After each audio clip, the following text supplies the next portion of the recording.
ዋችን አባላት ባለፈው ዓመት ተማሪ ሂልዳና የክለባችን ፕሬዝዳንት በመሆን አገልግላለች። ለዚህም ምስጋናችን ላቅ ያለ ነው። በአዲስ ዓመት ደግሞ ክበባችንን በላቀ ደረጃ ሊመራልን የሚችል አመራር መምራት ይጠበቅብናል። ስለሆነም ለዚህ ኃላፊነት ብቁ የሆኑ እጩዎችን እንድትመርጡና እጩ መሆን እንደምትችሉ ስናሳውቃችሁ እጩዎች ማሟላት ያለባቸው መስፈርቶች በአጠቃላይ ትምህርት ውጤት GPA 3.5 እና ከዚያ በላይ ልዩ ፍላጎት ካላቸው ተማሪዎች 3.3 እንዲሁም ለሴት ተማሪዎቻችን 3 እና ከዚያ በላይ መሆን አለበት። በተጨማሪም እጩዎች ከዚህ በፊት በተለያየ የበጎ አድራጎት ተግባራት ላይ የተሳተፉ መሆን አለባቸው። አመሰግናለሁ። ስሜ ብትኩ በላይ ይባላል። እናም 3.45 አማካኝ ውጤት ወይም GPA አለኝ የተባለው መስፈርቱን፣ በሁለተኛው ደግሞ በተለያዩ ክለቦች መሳተፍ የሚለውን በደንብ የማሟላ ተማሪ ነኝ።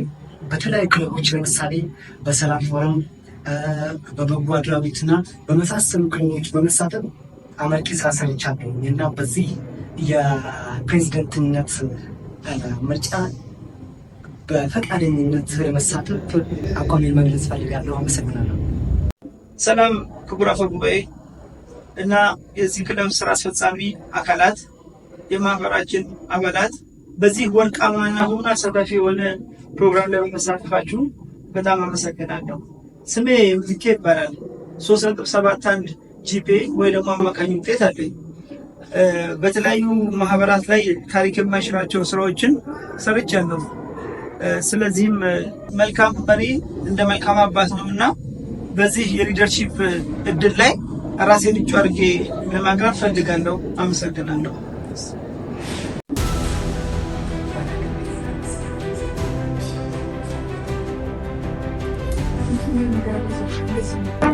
ግን አካሄድ ትምህርት አፈኳይ ላለ ሀገር ሰው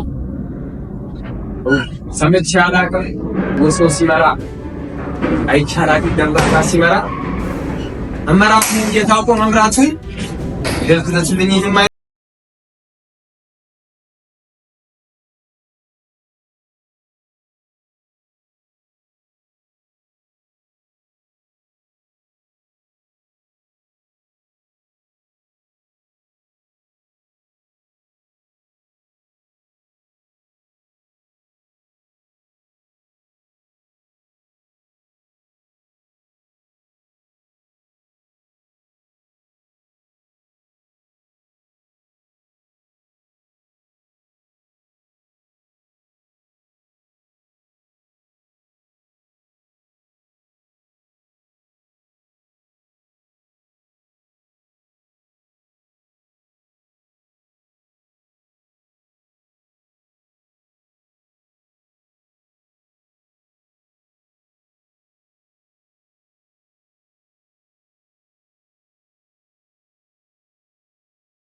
ማይነቡ አንተ ሚናን ጉልበት ተጠቅመ እጅ መንሳት ጥሩ አልነበር። አብራችሁ አብራችሁ ያለ በአንድ ማዕድ በላችሁ ወንድማማቾች አልወጣችሁ በወንድም ላይ እጅ ማንሳት እንዴት የእናት ልጅ ላይ እጅ ታነሳል? የእናት ልጅ ላይ እጅ ማንሳት ማለት የእናት ቦንት በጥፌ እንደለማለት ነው። ሊሰማችሁ ይገባል። ፈጽማችሁ ተሳስፋችኋል። አሁንም ይልቁን አብሮ በመቆም እውነትን በማሳየት ተጋግዘን የተሻለ ነገር ለመፍጠር አብረን ለመጓዝ ይቅርታ ልትባባሉ ይገባችኋል። አጥፍታችሁ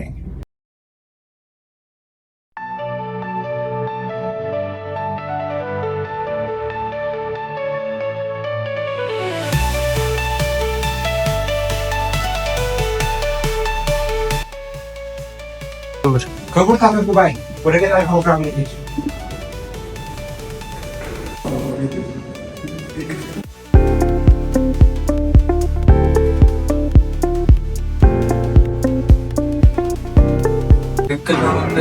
ትክክል ነው። አጥቻለሁ። ይቅር በል አጥቻለሁ። አይገባም።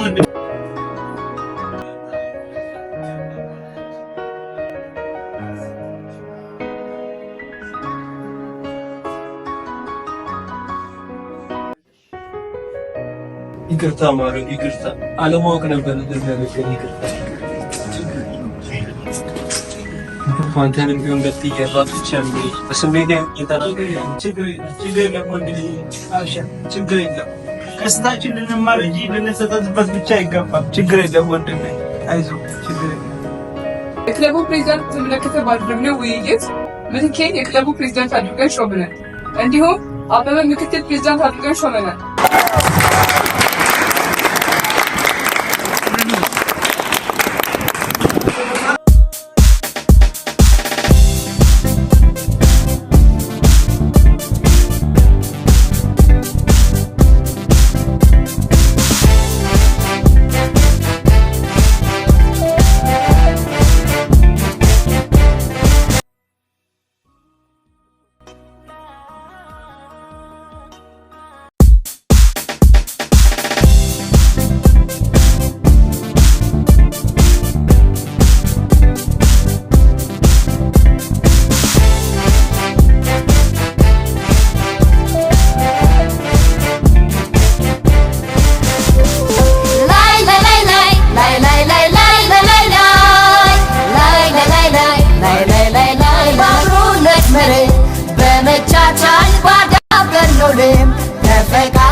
በረከት ሲሳይ መናየደጅ ሙሴ የተፋው ልጅ በረከት ሲሳይ የተፋው ልጅ በረከት ሲሳይ መናየደጅ ሙሴ የተፋው ልጅ በረከት ሲሳይ